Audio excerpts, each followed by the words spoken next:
talking about these irritating colleagues. I guess, like the brown noser who routinely plays up to the boss. If they don't do their share, I don't know. I guess you maybe team up with other co-workers to try to get this person to cooperate, or how do you deal with somebody like that?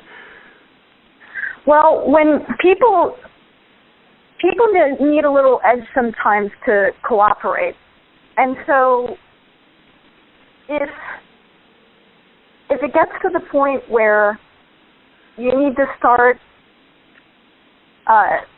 saying things in such a way that, let's put it this way, people don't mind being told what to do. It's how you say it. That's very true, isn't it? Okay, so that if instead of commanding someone to do something, if instead you say, that thing really needs to get done today.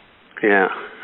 And someone just may hear it and may, be motivated enough to actually do it. Yeah.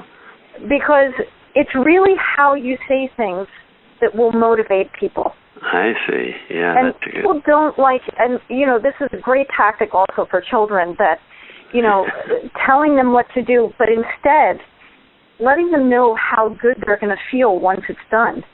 Yeah, that's a great way to do it. In terms of the gossip or the perpetual complainer, I would think the best tactic there is just not to gossip back, or just not to show any interest in what they're saying. And, if you're always positive and look on the bright side, they're going to get tired of complaining after a while, at least around you, I would think. But, right, that's right, because you're not feeding it any energy. And basically, if you could also do is talk about someone that you've met who does the same sort of thing, because one of the greatest ways to get your point across is to actually create like a metaphorical story about someone's behavior.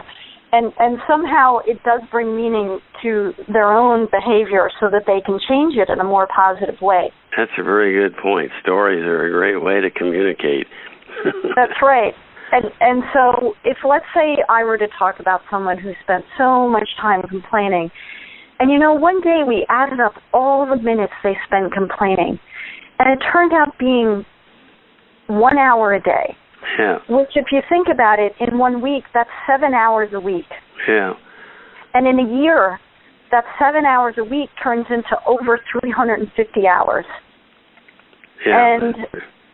And if you add that up in 10 years, oh my goodness, that's over 3,500 hours. And into 20 years and 30 years, that's a lot of wasted time. And once the person realized just how much time they were wasting complaining, they didn't complain anymore, and instead they did other things. So that once you start using stories in a metaphorical manner to bring forth the message is sometimes received in a positive way.